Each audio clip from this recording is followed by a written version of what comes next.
a land of mighty pharaohs, towering pyramids, and the endless flow of the Nile River. But beneath the grandeur, there's oppression. Thousands of people, the Israelites, are enslaved, building cities for a ruler who sees them as nothing more than tools. This is ancient Egypt, thousands of years ago, and it's the setting for one of the most epic showdowns in history: God versus Pharaoh. It's the story of the 10 plagues from the book of Exodus, chapters 7 through 12 in the Bible. If you're not familiar with it, don't worry. We'll break it down step by step in simple terms. It's a tale of freedom, stubbornness, and the power of faith. Let's jump in. Our story starts with a guy named Moses.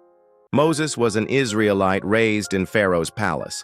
Long story, but he fled Egypt after killing a slave driver. Now he's a shepherd in the desert when God speaks to him from a burning bush that doesn't burn up. God says, "I've seen my people's suffering. Go back to Egypt. Tell Pharaoh to let the Israelites go so they can worship me in freedom." Moses is scared. He's not a great speaker, and Pharaoh's the most powerful man around. But God promises to be with him and gives him his brother Aaron as a helper. Moses gets some signs to prove God's power: a staff that turns into a snake, a hand that turns leprous and heals, and water that turns to blood. So Moses and Aaron head to Egypt. They're about 80 years old, but they've got a mission. They stand before Pharaoh and say, "The God of Israel says, 'Let my people go.'" Pharaoh laughs it off. "Who is this God? I don't know him, and I'm not letting my slaves go." To show God's power, Aaron throws down his staff. It becomes a snake. Pharaoh's magicians do the same with their staffs, but Aaron's snake eats theirs. Still, Pharaoh's heart hardens. He won't budge. That's when the plagues begin. These are not random disasters. They're God's way of showing Egypt that their gods are powerless and that the one true God is in control. Each plague targets something the Egyptians worshipped or relied on. Plague number 1. Water turns to blood. Moses warns Pharaoh, but he ignores it. Aaron strikes the Nile with his staff, and boom, the river, canals, even water in buckets turns to blood. Fish die, the stench is awful, and people can't drink. Egyptians dig for water, but it's chaos. Pharaoh's magicians mimic it on a small scale, so he doesn't relent. After 7 days, the water clears, but Pharaoh's still stubborn. Plague 2. Frogs. Moses asks Pharaoh to set a time for them to go, showing God's control.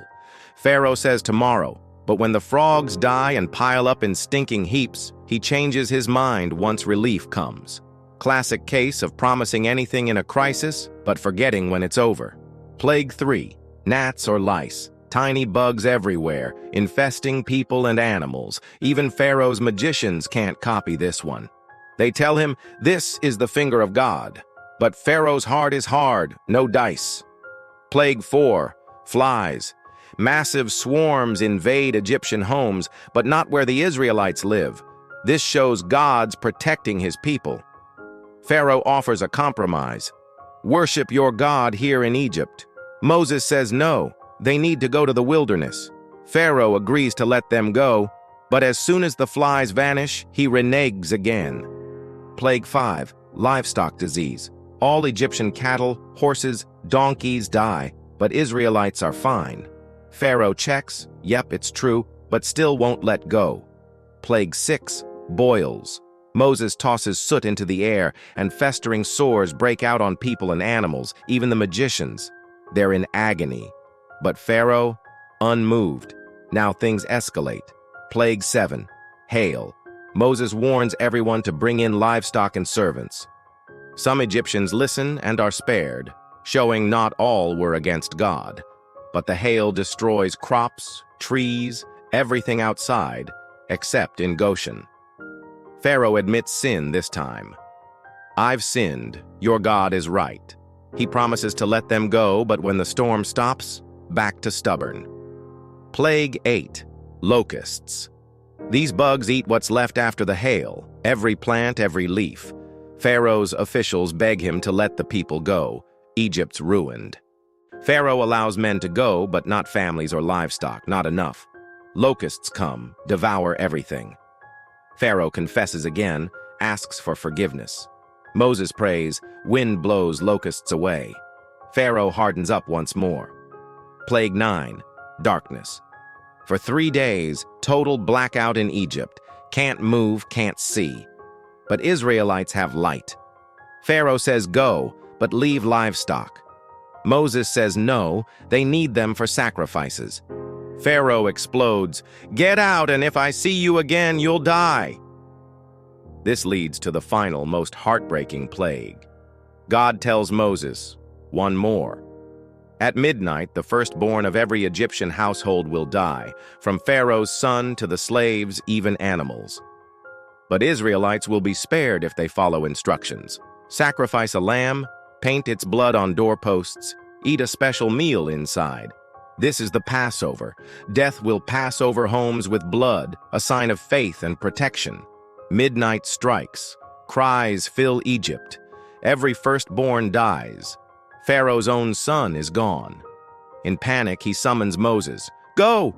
Take everything, bless me too. Egyptians, terrified, give Israelites gold, silver, clothes, anything to get them out. After 430 years of slavery, the Israelites leave, about 600,000 men plus women and children, a massive exodus. But wait, the story doesn't end there. Pharaoh changes his mind again, chases them to the Red Sea, but that's for another video. For now, the 10 plagues are over. Egypt's gods, Nile, frogs, sun, are shown powerless. Pharaoh's pride is broken. So what's the takeaway? This story's about more than ancient miracles. It's about oppression and the fight for freedom. Pharaoh represents stubbornness, how holding on too tight can lead to ruin. God shows patience, giving chances to change, but also justice. For the Israelites, it's faith, trusting God in dark times, like painting that blood and staying inside. We all have pharaohs in life, fears, habits, injustices. The plagues remind us that real change often comes through trials, but freedom's worth it. And faith, it's stepping out, even when it's scary. It's a story that's inspired movements, like the civil rights struggle, where people sang about letting their people go. The Passover meal is still celebrated today as a reminder of liberation. Thanks for joining this epic tale. If it sparked something in you, think about your own plagues. What's holding you back? And remember, sometimes letting go is the first step to freedom.